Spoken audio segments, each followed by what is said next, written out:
Hello, this is Margaret Craig, and welcome to the Small Steps to Wellness show. In this show, I'm taking deep dives on a variety of topics with a variety of guests. So, without much further ado, on with today's show. Well, hello, everyone. I say this every time, but I'm really excited about today's guest. And the reason why I say this every time is because I only have very good guests. But I got Louise Digby on today, and she's a BANT-registered nutritional therapist.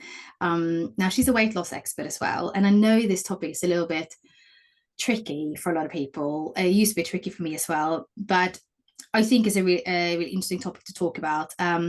Louise is the creator of the Nourish Method as well, and that helps women get their dream body and supercharge their energy. I love that, and overcome frustrating symptoms. And some of those symptoms are bloating, bowel problems, skin complaints, and so on and so on. And we're going to talk a little bit about key factors that can hinder weight loss, such as gut health, toxic load. This is quite an interesting one, I think, and nutrient deficiencies. And I was just saying, I never remember how old I am. I'm going to be 43 this year. I'm getting to an age, I think, and a lot of my friends are getting to an age where they start to realize, hang on, it's a little bit harder to keep my weight, or I'm starting to pile on weight, especially around the abdomen. So this is a topic that I'm really interested in talking to Lisa about. So welcome to the show. Thank you so much for having me. I'm excited to chat about all this stuff. It's a really, really interesting topic, I think. But I was just saying to you earlier, because you've been a nutritional therapist for a while already, but you're quite a bit younger than me still. So how come sort of after the age of 35 it's become sort of your focus area? Is that sort of the issue you see the most with women, that they come to a certain age and maybe, I don't know, it's not enough to go running 3 times a week anymore, or it's not enough to eat a little bit less bread? They're coming to a point where, like with a lot of my friends, that we're like, hang on, what's going on around my belly? Yeah, exactly that. Most women find that after the age of 35, 40, or sometimes it's after they've had kids, particularly the second child, it becomes a lot more difficult to lose weight, and just cutting back a bit or doing a bit more exercise doesn't seem to cut it. The things that they used to do when they're in their 20s to get the weight off no longer works anymore. And when I first started practicing, I worked with lots of different people, lots of different goals, whether it was trying to lose weight or whether it was something entirely different like depression or IBS or skin. And what I noticed was that pretty much everyone that came to me, whatever they came to me for, they also wanted to lose a little bit of weight. And the people that came to me just to lose weight, they didn't get as good of results as the people who were focusing on their health, the people who were trying to optimize their gut health or their skin. And so that kind of showed me that there's more to weight loss than just how much you're eating and how much you're exercising. And then I noticed that it was particularly women over the age of 35, 40 who were actually the most disciplined and who were trying the hardest, but getting the worst results overall. So unfair. And yeah, and when I say most disciplined, I guess what I mean is also that they were cutting back the most. They were eating the least and trying to burn more calories. But again, getting the worst results. And that kind of led me to focusing on that area because I really wanted to unpick that. I was really, frustrated that my clients weren't seeing the results that we would expect. So I ended up specializing in that area, which involves digging a lot deeper and looking at hormones and inflammation and gut health and toxic load and all these things that we don't think about when we're trying to lose weight. There's so much, isn't there, that isn't mentioned. I always have a go sort of around Christmas time, because in all the magazines it's like, eat this, enjoy that, blah, blah, blah. And it comes to January and it's like, here's how you lose 10 pounds in 2 days or whatever nonsense. And there's like it's, as you said, it's all the focus on losing the weight, and then what? And also it's not sustainable anyway. But Mm. it's interesting what you said there, because it was only when I sort of stopped focusing on losing the weight and started thinking, gosh, I need to look after myself. I had a second baby and I had this winter cold. And I thought, for anyone who's had a baby, if you're coughing and sneezing just after you've had a baby, it's not ideal because your pelvic floor isn't especially strong. So I just thought, I have to get rid of this cold. This is insane. It was only when I started making those changes to my body then that I was like, hang on, this weight is coming off. And it wasn't a lot, but it was, let's say, 10 pounds. Mm. Yeah. And it was just slowly sort of shifting, but that wasn't my focus. I was focusing on nourishing myself because I just was done having these colds. So it was just like an accidental thing that happened. But I find it so frustrating that we're being sold this diet culture all the time. That must be frustrating for you as well, having learned what you have learned studying to be a nutritional therapist, right? Yeah, we've been told that it's very black and white, and Yeah. that if you can just get in a calorie deficit, you'll lose weight. But I've seen time and time again that that just isn't true. Getting into a calorie deficit doesn't automatically mean that you're going to lose weight. There's various things that need to be in place in order for your body to be able to burn fat. We need certain nutrients for us to be able to process fat and burn it and turn it into energy. Our thyroid needs to be properly fueled so that our metabolism is running fast enough. Your gut needs to be happy and healthy so that you can eliminate your hormones and not end up with hormones recirculating around your system. Your liver needs to be running efficiently so that you're not building up a high toxic load, which can in turn lead to you actually storing more fat. So there's lots of things going on that have nothing to do with the amount of calories you're eating.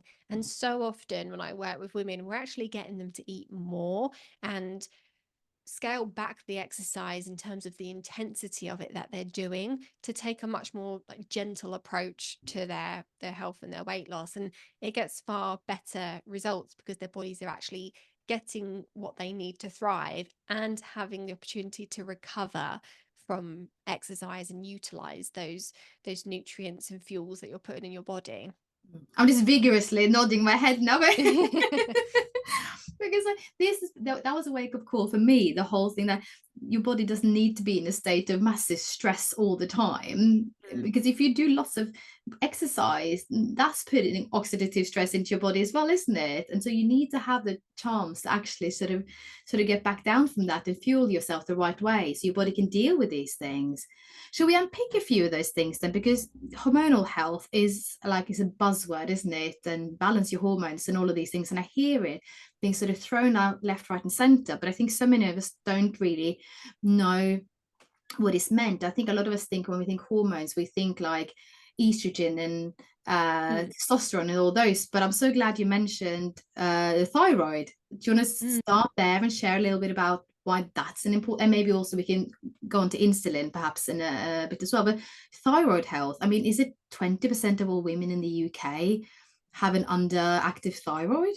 It's Mm. something insane, isn't it? It's a massive proportion of women. And the frustrating thing about the thyroid is that many women have been to the doctors, had it checked, been told it's normal, including you. Including me.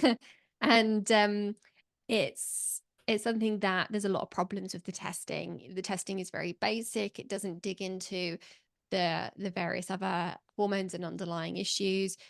The ranges are very narrow, so they miss a lot of people who do have imbalances. Um, and then the treatment for underactive thyroid is a one size fits all, levothyroxine. And it doesn't matter what the cause is or, what the actual imbalance is, it's levothyroxine. So there's loads of issues around that. And that's frustrating because there's so much that you can do to support your thyroid function with food and lifestyle changes. But the reason why it's so important is because your thyroid is the master controller of your metabolism. It controls the speed of pretty much everything that's happening in your body. So if your thyroid is even just slightly under functioning, that's going to slow down the rate at which you burn fat. whether you're in a calorie deficit or not. And sometimes being in the calorie deficit, if it's quite a big one and you're in it consistently, could make your thyroid function worse because your thyroid isn't getting enough fuel. So it's kind of a prime example of how not eating enough could actually be causing weight gain rather than weight loss. Wow. Yeah. Wow. This is interesting. I remember there was a girl I went to university with so a million years ago, and she remember saying to me, I've eaten healthily all summer. I've cycled uphill for about, I mean, it was insane. This was back in Norway, where I'm from. Uphill for 30 minutes every day to get to this job. I've lost 1 pound. What on earth is going on? She found out she had an underactive thyroid. And actually, when she got medications, this would have been 20 years ago, all of a sudden, her weight went because her thyroid hadn't functioned properly. So she was not able to, to, to lose any weight, no matter how hard she tried. And it's important to note that, your thyroid isn't the root cause. We need to go another level deeper. And this is one of the frustrating things about kind of all the hormone marketing online as well, is that it blames your hormones, and hormones have very much become a scapegoat Yeah. for weight gain. Yes. But your hormones are impacted by everything else. They're really still a symptom. It's things like your gut health and inflammation and liver function and nutrient levels that impact your hormones. And the things that impact those are your diet, your lifestyle, sleep, stress, and all of those environmental factors. So yes, your hormones are a factor, but they're not the root of the problem. And it's not a case of saying, oh, it's my thyroid's causing the issue, there's nothing I can do about that. There's loads that we can do about it. Because that turns us into victims again, doesn't it? Then we want to be able to be empowered and make good decisions for ourselves to support ourselves, right? There's so much we can do ourselves. I think that's a really key message, isn't it?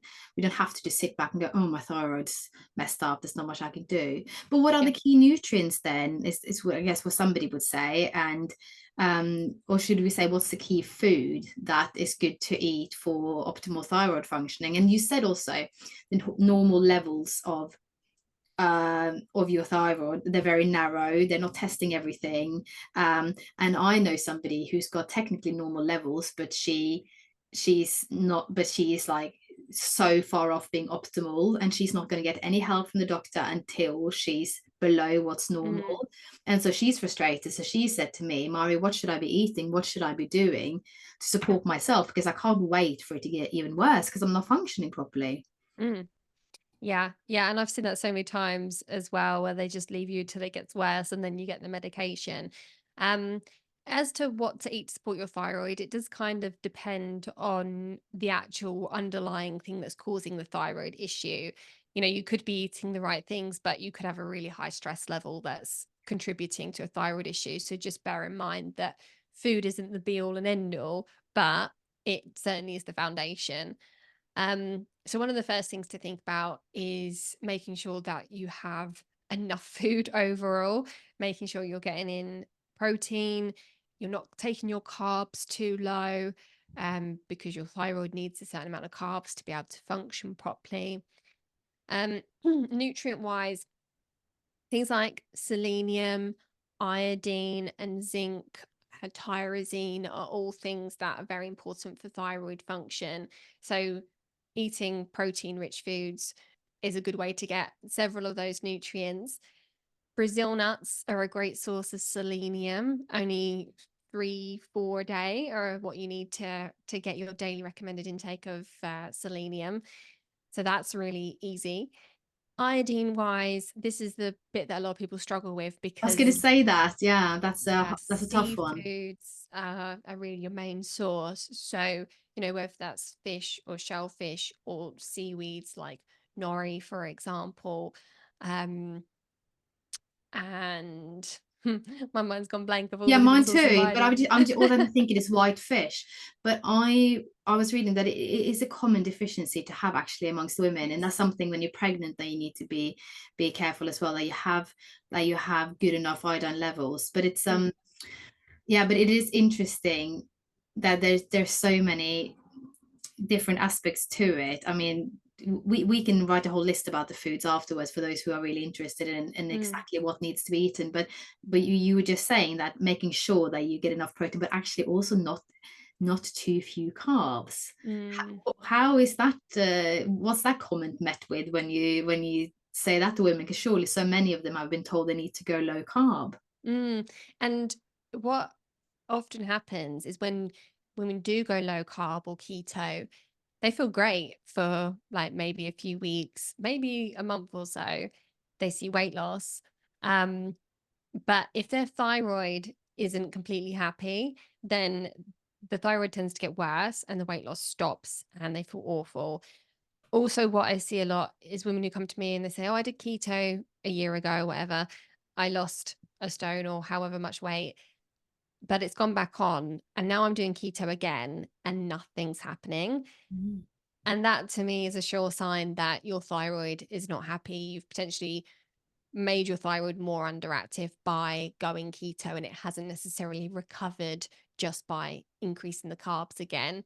It might need a little bit more focused attention. But yeah, I think it's not the best solution, going low carb keto. It is a quick fix and it can have longer term repercussions. Things we're not being told, huh? Mm. It's all it's the more I learn, the more I'm thinking it's about just eating as much whole foods as we can, as varied as we can, Yeah. and giving our body a proper rest in between. But you said something really important because that was the other thing I was going to mention. And I wonder if this might be one of the reasons why women in particular in the Western world struggle with underactive thyroid. Um, because stress levels amongst women are insane. Hmm. Yeah. Yeah. When you look at modern life for a woman who's got kids or a woman who is in her late 30s, 40s, usually, as well as working full time, they're often still kind of like the primary parent, the primary home organizer, mental load for organizing presents for family members and, birthday parties and all these things. And often there's older parents who need to be supported Yeah. when you're at that time of life. And, add on to that, we're always on our phones and we've got social media stresses coming at us and the stress of using screens constantly. And, it's just constant. And there's loads of these things that really drive up our cortisol levels. Um, so, it's a lot for your body to cope with. And then when you look at what's actually happening in your body during that time, without all of that going on, the natural process is that your sex hormone levels start to decline as you approach menopause. And the reason why that happens is because your ovaries are starting to essentially run out of eggs and shut down. And what happens is your adrenal glands, your stress glands, take over the production of your sex hormones to a certain degree. So there's a shift from your ovaries to your adrenals making your sex hormones. But if you're really, really stressed at the same time, or just constantly busy, maybe you don't even feel stressed, but if you're constantly busy, never getting any downtime, your adrenals are having to cope with producing probably quite a lot of stress hormones and the sex hormones as well.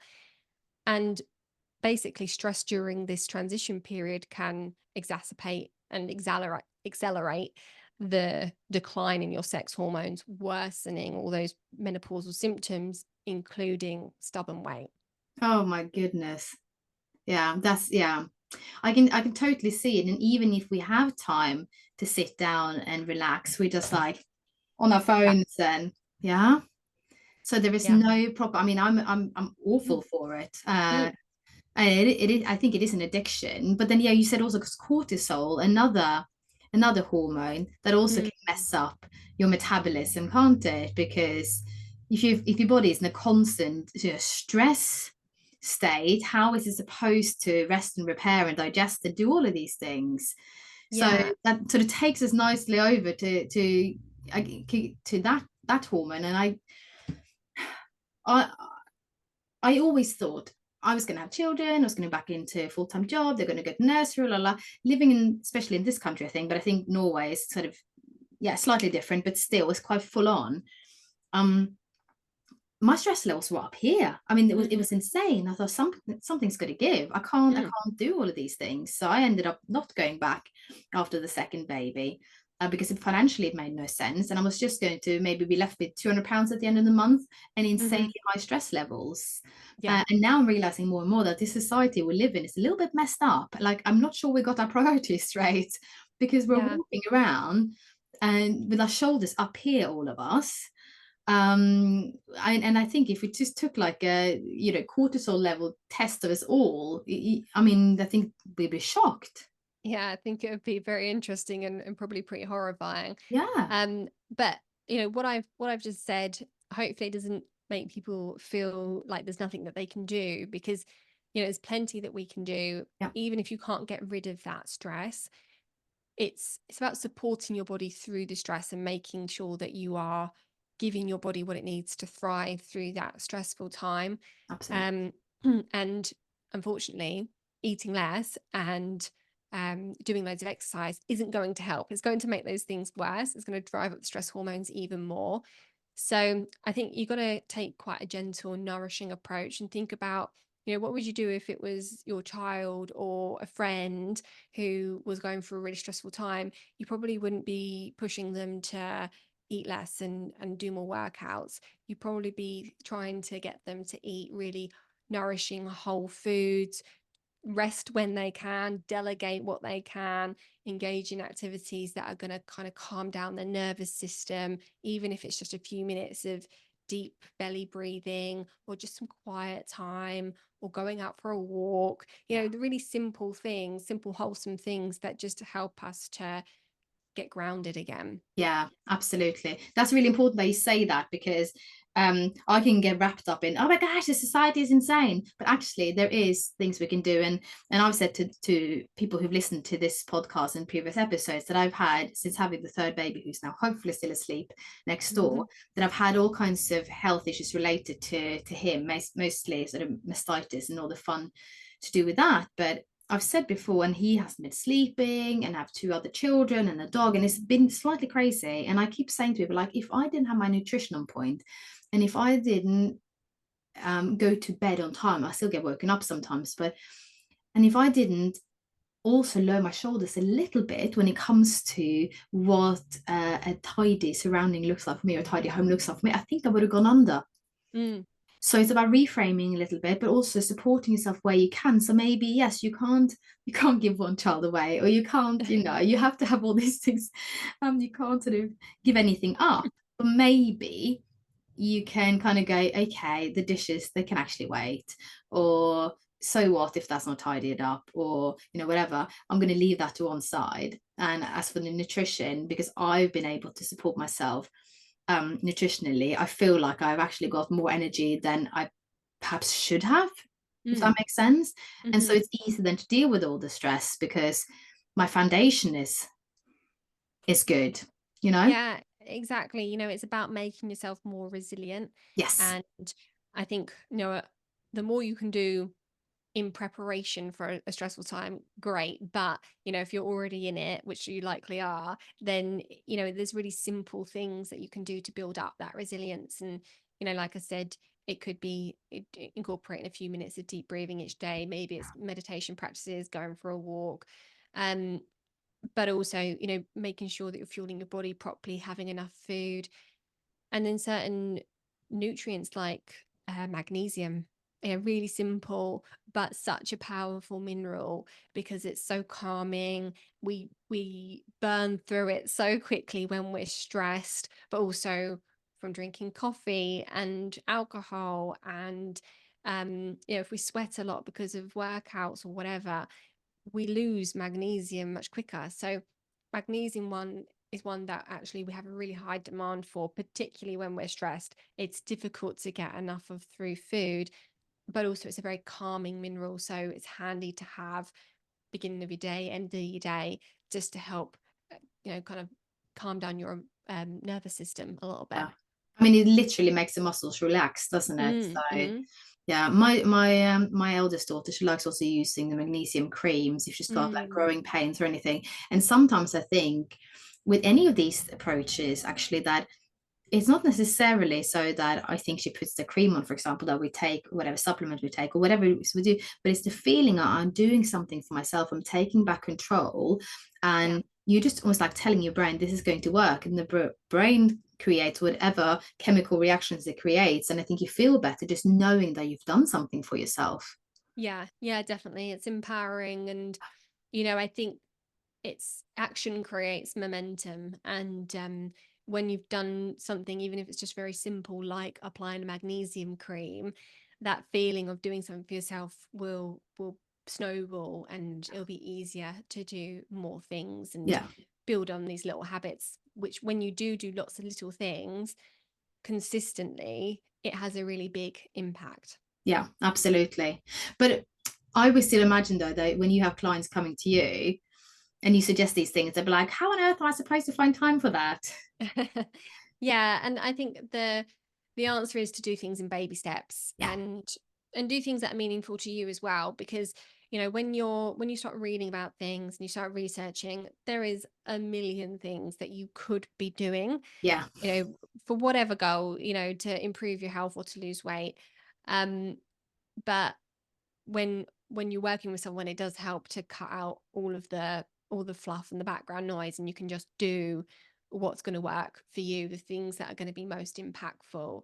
And I think if you do a couple of simple things well and consistently, it has a much, much bigger impact than trying to overhaul your life all in one go and hope that you're going to be able to keep going with willpower. Yeah, no, absolutely. Well, this is why the show is called The Small Steps to Wellness Show as well, because that's exactly how I started, Mm, literally with cutting back on the sugar I added to my home baked cake that I made every week. And then that was the first step. And then, oh, we can actually bake cake with wholemeal. Fantastic. mm, And then the next step and next step and next step, and before you know it, you're in a completely different situation diet wise, as in food wise, eating wise.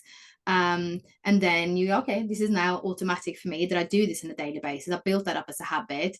What can I add to it now? mm. But instead of going all in and then you're falling that much further, then aren't you, Yeah. if it's hard And to it keep can up. leave you feeling very defeated, I think, Yeah. when you do that. Because you've put in so much effort, you've had this great plan, and you haven't been able to follow through with it. And it chips away at your self-belief that you are going to be able to, be someone who eats healthy or be someone who maintains a healthy weight. But actually, if you do one thing and you implement it consistently, then you feel like you've achieved something, and it's easy to build on that, and to start having a much kind of more meaningful journey. Yeah, absolutely. No, I couldn't agree more. It's yeah, it's so easy to feel like I can't do anything. I said to one of my children, it's like, can't do corner kicks, mommy. I'm just so rubbish. But actually, it's like, okay, let's go practice it. Just do it again and do it again, Mm, do it again, and build that up to habits. Okay, I put the ball there, take these steps back, and I go there and I kick the ball. I don't know how to play football, but and you kind of building it and building it and building it, and slowly but surely, like, actually, I can do that. Okay, what am I going to work on next? mm. I think that's great. I think, like, when we're building habits, we do need to think of it like that, as practicing, because I remember for me, I really struggled with like planning out my meals for the week. It was like a mental block. I'd sit down, I just find it so hard to think, right, what am I going to eat Monday, Tuesday, Wednesday? And don't get me wrong, I still don't love doing it, but it's something that, despite me finding it really hard, I sat down and, like, every Sunday I just did it. And at first it might take me an hour to do it, but now I can do it in 5 minutes. And it's just almost like a skill that you've got to hone. And once you are practiced doing something like that, it gets easier, it becomes a habit, and you set yourself up for success by planning ahead. Yeah, I mean that's what everyone. I mean, I hate meal prepping, by the way, can't stand it. Me But too. everyone that is like a professional athlete or whatever, they plan these things. They plan their whole, I don't know, golf game. They plan their whole sort of whatever competition they're doing. They plan it in advance, don't they? They picture it in their heads. Mm-hmm. So when it comes to the day of doing it, they've already they've already done it in their heads and they see Yeah. themselves winning. And I think, yeah, it's a great thing to be doing. You're right. And I don't like to use the word should, but I think I should meal prep a little bit more, because I do get to certain days I'm just like, oh gosh. I think also that I don't have to meal prep as much as I used to do, because I've built it up into a habit that I know if I've got these ingredients in the house, okay, I'm gonna make this, done. Yeah. But that, so that doesn't come from nothing. It comes from years of practicing it, as you say again. So but yeah, I think you're right, because otherwise we reach for the foods that maybe are not going to serve us as well. So so either having your fridge full of things that you know what to do with, or having a plan and sticking to that, so that you don't end up buying all kinds of other things from the shop that you go, oh, that's, you know, Yeah. and then maybe buying the less than ideal food for you. But on the note on the note of food, you mentioned, and I said to you, it was a little bit like music to my ears. You mentioned toxic load, and that is something when I first got into, you know, got interested in nutrition, because I didn't know much about it at all. About 3 years after you started studying, I think you said, no, since you graduated. Um, I learned about this whole toxicity and everything. And a lot of people are like, well, that's a lot of bull, basically. What on earth is this? But it is a real thing. So can you share a little bit about what toxic load is, or what toxicity is, and how that can hinder us from having an optimal weight, and I guess what we can do to deal with it? Yeah, you know, we're kind of the thing that I hear a lot online is that your liver is there to detox for you, and it does a really good job of it, so it's not something that you need to worry about. Yes, exactly. But the reality is, yes, our liver is great at detoxing, but when you look at the modern world that we live in and what we're exposed to, pesticides, pollutants, the stuff in skincare products, you know, phthalates and sulfates and that sort of thing, parabens, um, stuff that's in fragrances and cleaning products and so many things, plastics. We're exposed to all these things, and we have to get rid of them. You know, whether they come in contact with our skin, whether they're ingested, breathed in, they go into circulation, and we have to eliminate them via the liver. And so your liver's, you know, got a lot of work to do. And yes, it does a great job of detoxing constantly. But when you have a very high toxic load, you know, your liver can only detox so quickly. And it's also got to detox other things like your hormones. You know, we make our hormones, and then they get eliminated via the liver as well. There's other toxins being produced in your body just as a result of the processes that happen, as a result of the bacteria that's in your gut. So there's a lot for your liver to be doing. When that toxic load is quite high, that can cause an impact on your hormone balance, because maybe we're not detoxing our hormones quick enough or efficiently. But also, you know, one of the ways in which our body protects itself from a high toxic load is by upregulating fat storage, because a safe place for us to store our toxins, if we can't eliminate them quick enough, is to store them in our fat cells out of harm's way. So what can happen is your body can basically put the brakes on the fat burning to stop you releasing the stored toxins that you already have from your fat cells. And you may even upregulate fat storage to lock away the toxins that are in circulation.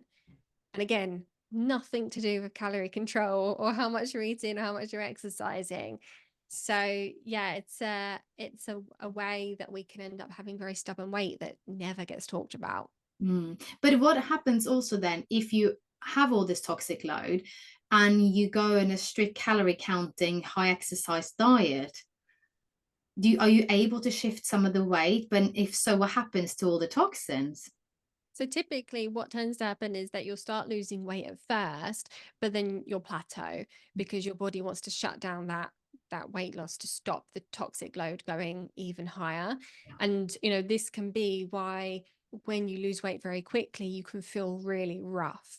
some people almost get flu-like symptoms or like real hangover type symptoms, and it can be because toxic load is going so high with such rapid release of fat and therefore toxins as well.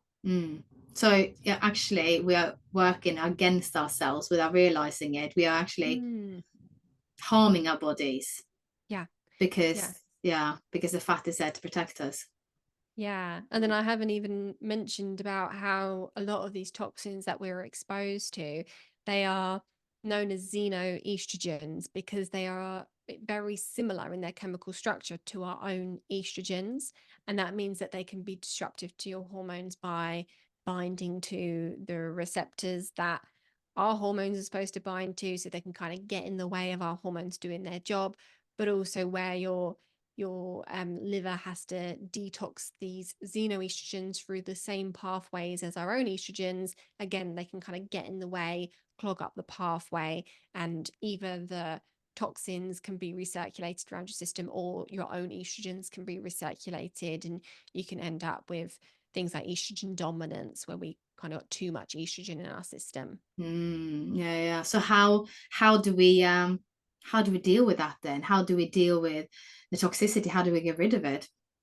I think the best place to start is with reducing your exposure as much as possible, Yeah. because probably a lot of people listening think, oh, I will do a detox Yeah. and clear those toxins out of my system. But it's yes, doing a gentle detox can be helpful, but it's quite a temporary solution. And actually, what we will get more benefit from is reducing your exposure in the long term. And what that means is, it might mean purifying your air, maybe get an air purifier or indoor plants that purify the air in your office or your home.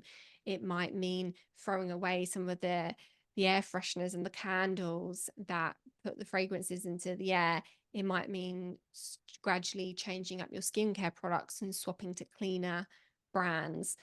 Um, those are kind of like the good places to start. Switching from plastic water bottles and Tupperware, switching over to glass and metal as much as possible.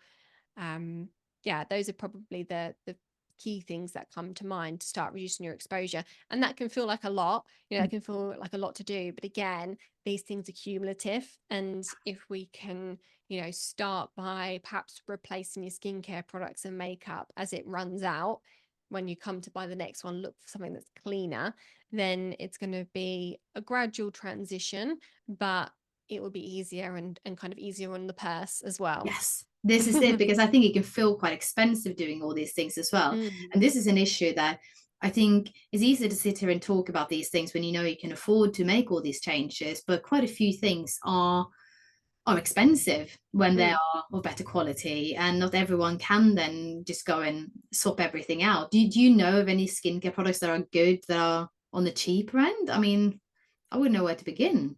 Skincare wise, there's quite a range of options, and my preferred brand, which is not necessarily the cheapest option, but the one that I get the best feedback from with clients, is Tropic. Yeah, I use Tropic. Really, really love it. Yeah. In terms of cheaper ones, there's brands like, I don't know how to say it, but I think it's Sukin.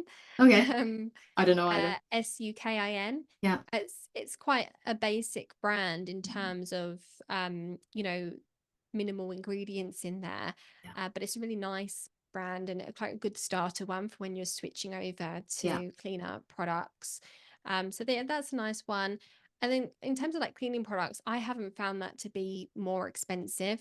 There's quite a few companies that do like refills where they send you like a tablet in the post and you put it in the bottle with water. And the one that I use, I think it's called Home Things. It's so cheap. It's really, really cheap. It doesn't cost much at all. And then a really popular one that I haven't got around to trying is Purdy and Fig. I know my Yeah, I've clients heard the name. absolutely love that. Yeah. I think I got one called Ocean Saver. I think Yeah. that I just put into a bottle, and I think that's quite decent. But also vinegar and we've lost Louise. Oh no, there you are. I thought I lost you for a second. You're back. Sorry, you just froze there for a Yes, sec. yes, and so did you. It was like you looked very relaxed with your eyes closed. But I think just vinegar and lemon as well, right? So because we think Yes. sometimes we have to be so like you have to get the best brand out there and everything has to be whatever the ads tell us that we need. But actually, Mm, people manage to clean their homes before all these products were on the market, right? So yeah, very yeah. true. Is there anything food wise that you would say to help your toxins or help your body get rid of toxins? Is there anything that you can eat on a daily basis? In terms of getting rid of toxins, things like you can get milk thistle teas, dandelion teas. A lot of those herbal teas are very liver supportive. Things like lemon juice in water, really simple, but actually really great for supporting your gut and your liver as well. Um, and just making sure that you've got plenty of fiber in the diet, which helps to bind up toxins and carry them out of your system. So lots of variety of fruits and vegetables, plant-based foods, nuts, seeds, herbs, those sorts of things. Um, and then also, a big part of minimizing exposure is reducing pesticide intake. And again, that's something that can be kind of seen as a more expensive option if you are going for organic foods to achieve that. But also, there's other ways that you can do it. And there's two really helpful lists, which are the Clean 15 and the Dirty Dozen. The Clean 15 are 15 foods that are cleaner. They're not as many pesticides are used when they're grown. So you can kind of get away with not buying those organic. The Dirty Dozen are foods that are very high in pesticides, and you either want to buy them organic or have less of them in your diet. So that list can be really helpful if buying organic produce is out of your budget. Yeah, that's a really good point because again, it becomes one of those elitist things almost, doesn't it, that you can afford to buy, but also sometimes not available. I mean, Mm, I think strawberries are on the Dirty Dozen list, aren't they? And you'd be hard pressed to find them organic in most shops. yeah, So if you want absolutely. strawberries, Some things are super easy to grow yourself as well. Like strawberries are so easy to grow. And if you've got, a balcony or a space for a couple of pots, you can grow a few strawberries. They're one of the only things that I'm growing at the moment, and they've gone absolutely mad this year. I've got strawberries coming out because you can't get, well, it's very difficult to find organic ones. When you do, they're very expensive. yeah, this is exactly it. They are very expensive. Yeah, oh, and that could take me on to a whole other topic of paying farmers fairly, but that's another topic. I've just been told that my internet connection is unstable, which is Mm, highly frustrating. But I think we're okay. I think we're okay. It takes me on to gut health, but I also appreciate that it's we talked quite a lot already. But it all of these things basically go hand in hand, and by eating, I hope you can hear me now. We keep dipping in and out a little bit. By eating lots of different plant foods, we get all the fiber that's also going to be supporting our gut health, right? Moving things through our mm, gut, helping us create short chain fatty acids in the gut. All of these things also again important for optimal functioning of the body as a whole, which is what we want mm. if we want to manage our weight, right? Yeah. Mm. Yeah, and supporting your gut health is massive when it comes to your hormones, your metabolism, and your overall well-being, and your general weight loss journey. Because your gut, as well as it impacting your hormones and blood sugars, it impacts your mental health as Yeah. well. We forget that we make about 90% of our serotonin in the gut. So if your gut isn't functioning optimally, it's going to impact your mood, and you're probably going to find it more difficult to make good food choices when your moods are fluctuating or if you're feeling low. Um, so that has a big impact on your actual, food choices and willpower, energy, all the stuff that's kind of indirectly linked to a successful weight loss journey as Yeah. well. So yeah, the gut is super important. But do we need those fancy yogurts? No, definitely not. Yeah, there's a lot of clever marketing out there for a lot of products around the gut. And when you look at them, they're often not really that much better than just a plain old bio yogurt or Greek yogurt. It's You know, even to contain ingredients. I think surely this is actually not helping the gut. yeah, yeah. Well, with those little like yogurt drinks that were very trendy 10, 15 years or so ago. Um, yeah, they've got sugar in, which isn't good for your gut. The amount of bacteria or probiotics in there is negligible pretty much. You'll find more in even just store-bought yogurt.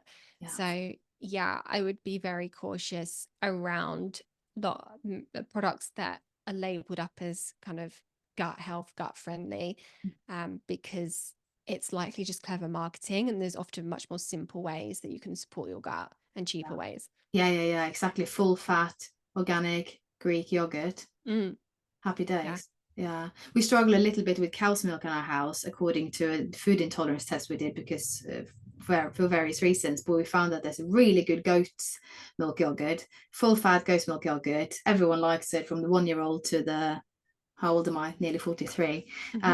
So there are alternatives as well, Mm, for those who can't tolerate certain products. And I know there's a very good coconut yogurt as well.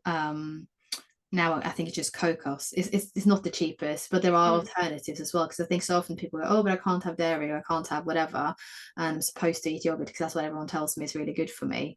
yeah. But yeah, I just wanted to ask you that question about the drinks, because I see it everywhere. And the other thing that frustrates me, which is not quite linked to any of this, but it's the whole well, it's kind of linked a little bit, because we want to be eating proper fiber to get everything moving, to get rid of all the toxins we don't need. But people who come and say they have high cholesterol, and then they're told to eat like the a heart healthy, plant butters and all of these Mm. things. And yeah, I know, you see, you're just like cringing at the thought of it. And it's just like somebody has done some really clever marketing to make us think that we need all these things. And Yeah. what's the name of the man who fabricated that study 8 years ago, that we now, he didn't fabricate it, but he cherry picked his results, didn't he? And now we're thinking we all need to be eating all these foods that actually aren't supporting us. So I think going back to basics.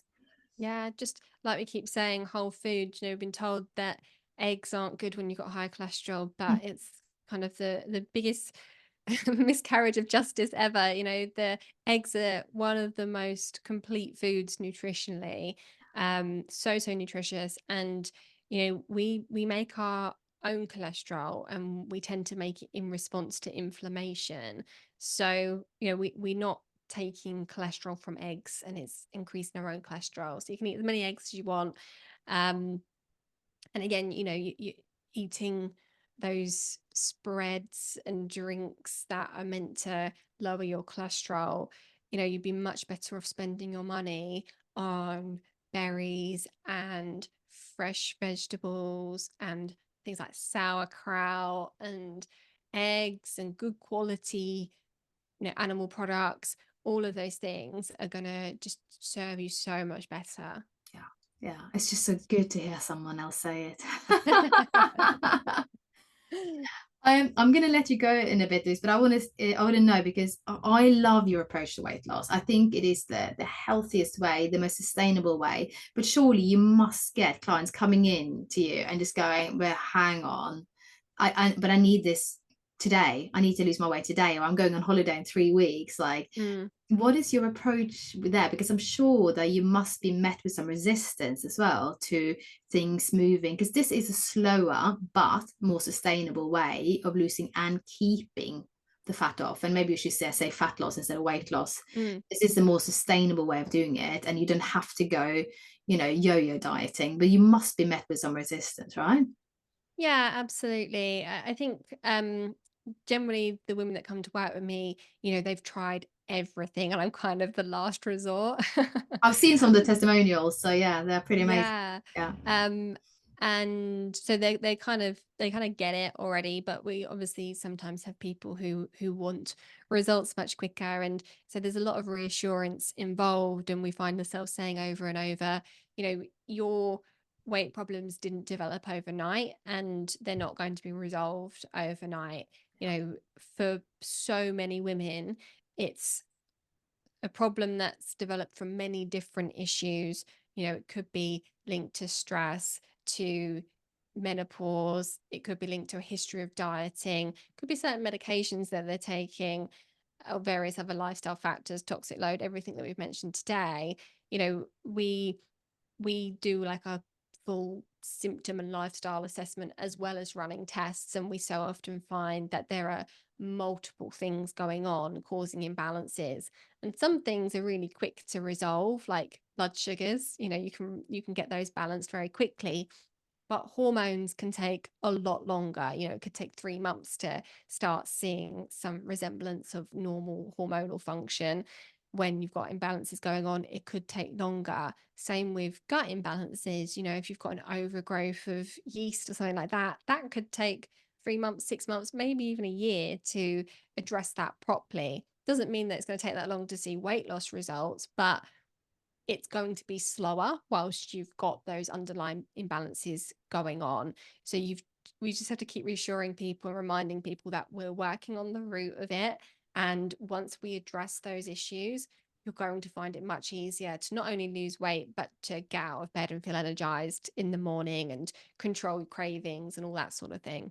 Yeah, I was going to ask about that, because surely when your clients get their results, they must come with a lot of other benefits as well. So what are the things that people have reported back to you? Yeah, all sorts of things really. Very often better skin, hair, and nails, feeling more energized, getting rid of bloating, just feeling more balanced emotionally, more Yeah, stable, um, feeling more confident, which comes as a result of all of those things changing. But sometimes it's really random things. Like someone will say to me, "Oh, I've suffered with sinusitis my whole life, and suddenly, I've not had an infection for 3 months." And sometimes it can be improving joint pain, or it could be a back problem that they've had for decades and suddenly it's resolved. And it's where you're working on, addressing the underlying inflammation that's driving these things. So yeah. yeah, really, you name it, there's a good chance that it'll improve when you start working on the root causes of these issues. Yeah. And that's what matters in the end, isn't it? It's like it's I mean, I'm a woman. I completely appreciate that feeling good and looking good in your own body is a big deal. I mean, I have days where I feel better, and days where I go, oh my goodness me, I maybe should cut back on eating whatever I've been eating. So I Mm, appreciate that, but I'm learning also as I get older and have children, that I want to be able to keep up with them. I want to be able to mm, run around with them. I want to be able to, as I get older and older, to have the energy to do all of these things. yeah, And if I were to only focus on dieting, then chances are that I'll miss all these other underlying things, and I'll maybe even create problems for myself. So yeah, that's why I think it's so absolutely. important what you do. Yeah, and for so many women that come into my program, it often starts with them, their goal being to get to a certain weight, but often they almost forget about that because they realize that it goes a lot deeper. Yeah. And there's other things that are driving them, like, being able to keep up with their kids, or being able to live as long as they can, to be, see grandchildren and that sort of thing. They realize that there's a deeper driver for it. But also, I think when you start focusing on a much more holistic approach to your health, you do start seeing all these other benefits, and you realize that actually the weight on the scales is such a minor thing. Yeah, yeah, but that's gone full circle, because you said earlier, or in the beginning, that people who come to you for just weight loss, they often don't see as good as a result, or they're maybe not as motivated. Whereas if you've got a more important driver, I always have a picture of my kids there, just right there. So I always look at them, because I think that's what drives me, right? So Yeah. if I have something bigger than me, or something that is a little bit hairier than just I want to lose 10 pounds or whatever it is, then chances are I'm going to succeed. Yeah, we definitely see the best results in the people who are focused on a long-term health transformation, or they're focused on aging healthily, or some other long-term goal, as opposed to someone who just has got 10 pounds to lose and that's the only thing that they care about. You know, those people will still get results if they follow the process, but in terms of, you know, keeping that weight off in the long term, if you know, are focused on a bigger goal, you're going to, you know, be able to maintain it and see it through. Yeah, no, absolutely. How do people work with you, and how can people reach out to you? Because I mean, this is music to my ears, and I'm sure then it's going to be music to other people's ears, and they want to go, okay, how do I work with you? So do you do face to face? Do you do online? You said something about the web training you do. What are the Mm. different ways that people can work with you? So yeah, I have a what I call the metabolism masterclass, which I run most weeks. It's a like a live webinar that anyone can join me for, and it's a good way to dip your toe because I'll walk through the steps that I go through with my clients. Um, and then you know we work with people online, and it's our approach is like a fusion of one to one, a little bit of you know self guided work as well as some group work as well. And we find that it's kind of the best way to give people the absolute most support possible. And we use tests which can be done at home wherever you are to kind of inform our action plans. Yeah. So yeah, you can connect with me by going to my website louisedigbynutrition.com, Yeah. and then also you can find me on social media by searching at Louise Digby Nutrition. You quite a good following there.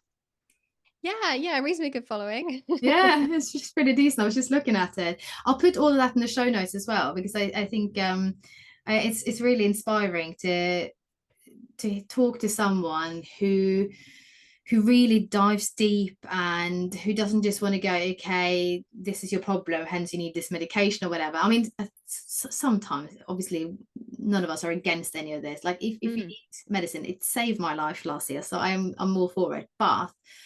Um, but just taking back power and knowing that there's so much we can do ourselves, and mhm, knowing that there are people like you that can guide us in the right direction, or kind of go, how about you look at this as a starting point, or how about you know, look at doing this and hold your hand and kind of guide you through, so that they're able to make those decisions for themselves further down the line, right? mm. Because surely the goal for you, as much as this is your business, is that people, after they've completed a course with you, won't need you again because you've done your job properly and educated them.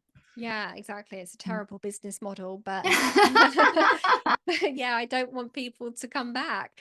You know, I want them to be able to take, you know, the learnings from the program and be able to apply that again for the rest of their lives. Yeah. So it is really about arming people with the knowledge and the tools to be able to make informed decisions about what to eat or their health in general, Yeah. forever. Yeah, and then do you know what, they can pass that on to their children as well, because what Mm, I've noticed is that this approach to managing your weight is family friendly, mm, you know, because you yeah. don't count anything, you don't restrict anything as such. I mean, yes, if there are intolerances, we have a couple in our house that struggle with wheat, so we use other things. It's not a problem, but we Mm, don't. No one is, you know, suffering anything, or it's not like mum is on a diet, so this is her yes. plate. It's very much um, a nourishing way of looking after ourselves. Yeah, and I think that's so important again for it to be sustainable. You know, you don't want to be cooking separate meals to the rest of your family, but also you want your kids to see, you know, a quote unquote normal dinner time Yeah. where everyone's eating pretty much the same thing. And you know, mummy's not on a diet or mummy's not, you know, having her meals separately or just drinking something rather than eating. It's so important for your kids to grow up with a healthy relationship with food. And that's one of the things that always kind of makes my heart sing is when my clients tell me that, you know, their kids love such and such recipe, or you know they're really loving this way of eating and their husbands are on board, and you know when the whole family gets involved, it's great. Yeah, I've absolutely. I'll leave you with this. I got my eldest daughter, she loves lemonade, and I've kind of been getting the sort of the refreshingly light sample ingredients, because I think they've got stevia, which is more okay than other things. But I've recently got her to embrace, the brand is called Equinox. It's one of the better kombuchas I found. Mm. The lemon kombucha from Equinox, and for her, she's 11. She's like, oh my gosh, thank you so much, Mama. You bought me my favorite drink, and that's her sort of Oh, Saturday treat. And I was like, yes. I mean, slightly, yeah, I mean, it sounds slightly insane, but I don't know, it sounds very sort of like middle class England kind of thing. My child's drinking kombucha. But it's like if you can make these small steps that will change the food receptors, or kind of change how they view food and how it tastes, and get them used to these flavors. Yeah. I mean, gosh, you're winning, right? So no, I think it's such important work you're doing. So thank you. I think I've missed like so many things. But yeah, we could talk about there are so many aspects to a healthy weight. But I think that the best thing probably for anyone listening who's curious about this is to contact you. I would think, and just see where to start, because what you do as well is personalized, and I think that for many is especially those, as you say, who've tried everything, is going to be important, because I think that way you feel seen, and when you feel seen, you feel validated, you feel important, you feel like I deserve this. That's the start, isn't it? It's easier to follow through with something when you feel like you're working from fact and you're cutting out all the guesswork. Yeah. I see so many women jumping from diet to diet or thing to thing because they're not convinced that it's the right thing for them. Yeah. Whereas when you're working from, you've got someone who is, looking at you from an outside perspective, running tests and, factoring everything in, you've got another level of confidence in what you're doing, and it just helps you to follow it through. Yeah, absolutely. And I think there's also something to be said for these things can be scary, because you can become your weight, that can become your identity, that I am that person. Who am I if I'm not that person? And having somebody to hold your hand through the whole process then, and assure you that what you're doing is good and it's going to help you with XYZ, it's yeah, I think it's great. Listen, thank you so much for taking the time out of your, I'm sure, very busy day to come and talk to me. I really appreciate it. I'm going to put all of this in the show notes as well, so that anyone who wants to contact you, they have it all in writing, and they can access it from there. I'll put your social medias and everything up. But thank you so much. Appreciate it. Thank you for having me. It's been great. That's been great. You have listened to the Small Steps to Wellness show with me, Mari Craig. I love taking deep dives into a variety of topics that are related to wellness. I hope you've enjoyed listening to this, and I look forward to hopefully catching up with you.